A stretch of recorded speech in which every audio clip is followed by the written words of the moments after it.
Aujourd'hui, le marché de la vidéo en ligne et de la vente de publicité, en 2012, les chiffres, c'est 90 millions d'euros.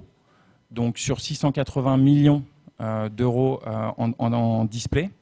Donc on le remet toujours en parallèle par rapport aux 3,4 milliards de la télé et 3,2 milliards de la presse, parce qu'effectivement, ça reste un média qui est en pleine croissance. On voit effectivement que la catch-up continue à légèrement baisser, puisqu'en 2010, c'était à plus de 65%, parce que pour le premier réflexe des agences et la première porte d'entrée pour faire rentrer les annonceurs sur la vidéo en ligne, ça a été très simple, ça a été de dire vous communiquez sur TF1, vous allez communiquer sur mytf1.fr.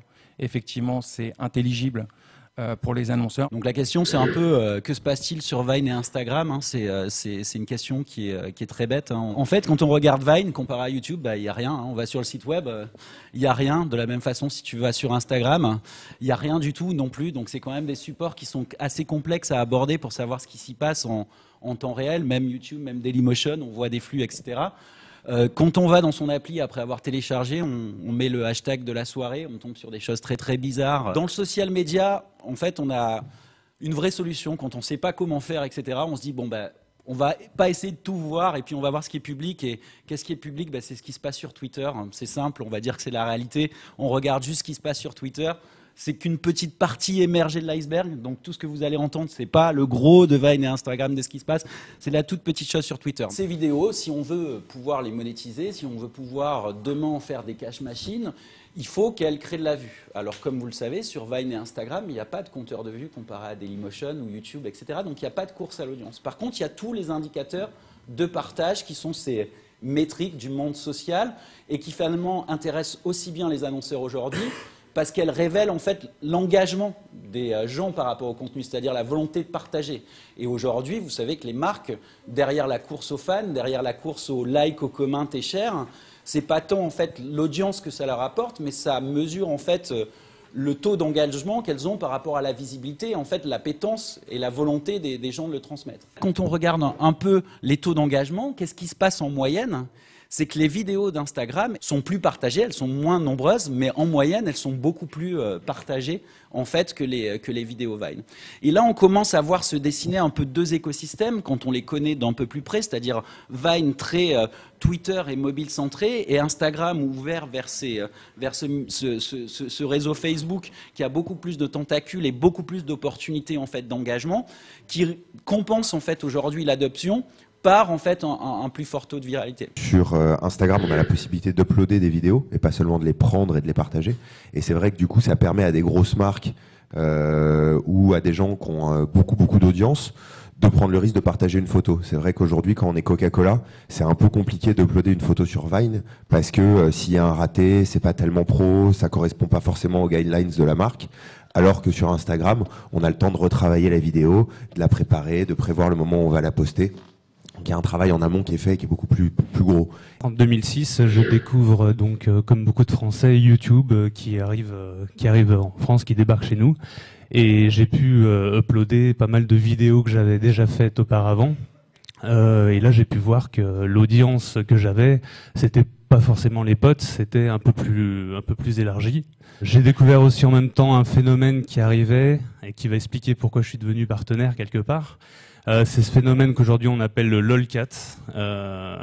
C'était les gens, et j'étais ahuri, abasourdi de voir ces gens qui faisaient parler leur chat. Du coup, je me suis dit, complètement en parallèle sur un tournage, on va parodier ça. On a sorti une vidéo, et paf, au bout de 10 jours, elle est déjà à 4000 vues. Et au bout d'un an, 350 000 vues.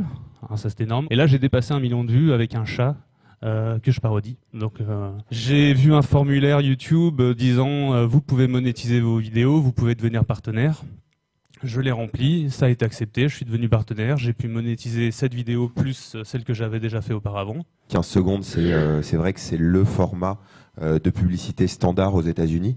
C'est vrai que la télé, je ne sais pas si vous avez déjà regardé la télé aux États-Unis, mais tout est très standard. C'est un quart d'heure, une demi-heure, 15 secondes, 30 secondes, 45 secondes. Sur la vidéo sur Instagram, l'avantage de pouvoir uploader, on en a pas mal parlé, de pouvoir uploader ces vidéos. C'est vrai que pour les marques, c'est quelque chose de très important parce que ça leur permet de réutiliser du contenu déjà existant.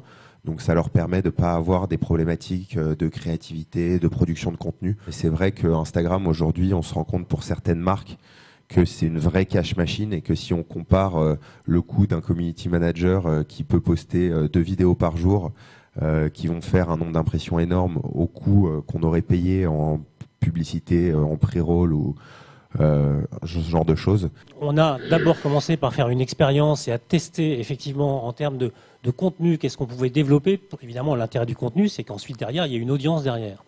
Bon, on a pris une première opération qui était d'inviter les internautes effectivement à se connecter sur Vine. Bon, en France, on peut dire qu'il n'y avait pas grand monde. Et puis à proposer des contenus. Ben, cette opération-là n'a pas fonctionné parce que l'audience n'y était déjà pas. Donc, non seulement la créativité était relativement faible parce que les gens découvraient finalement l'outil, la plateforme, etc. Mais en plus, il y avait peu de monde. Donc derrière, forcément, ça n'a pas donné grand-chose. Alors, on a pris le système inverse et on a développé, au contraire, quelque chose où nous, on était maître du contenu.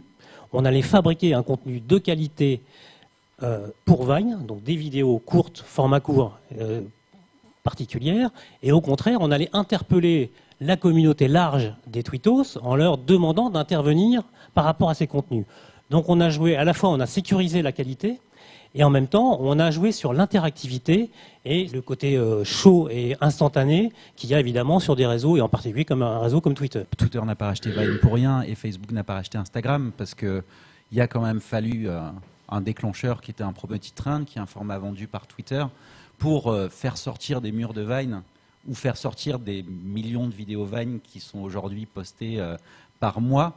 Et demain, pour faire émerger une vidéo Instagram, quelle que soit sa qualité, il faudra payer un promoted post dans Facebook ou alors le nouveau format Instagram là-dessus. Il y a une acculturation à ces formats 15 secondes et 6 secondes qui sont les formats traditionnels de pub. Et aujourd'hui, Facebook annonce l'arrivée en fait des formats pub vidéo en autoplay comme on peut avoir en pré-roll de chaînes YouTube qui se déclencheront quand je suis en train de regarder mon newsfeed Facebook. Ben, je vois la vidéo se défiler. Quand ma souris passe malheureusement, le son se mettra dessus comme on voit tous là-dessus. Et ça va passer par les créatifs, par toutes ces vidéos virales qu'on apprend à aimer, qu'on a envie d'aimer, etc. Les créatifs qui vont trouver les idées pour faire ça. Et puis bientôt, quelque chose qui nous paraissait extrêmement intrusif deviendra natif parce qu'il y aura des annonceurs comme Orange qui décident d'investir pour la préférence de marque, avoir des bons acteurs, des bons sets, des bonnes idées, etc. et relever le niveau et garantir une expérience qui reste qualitative.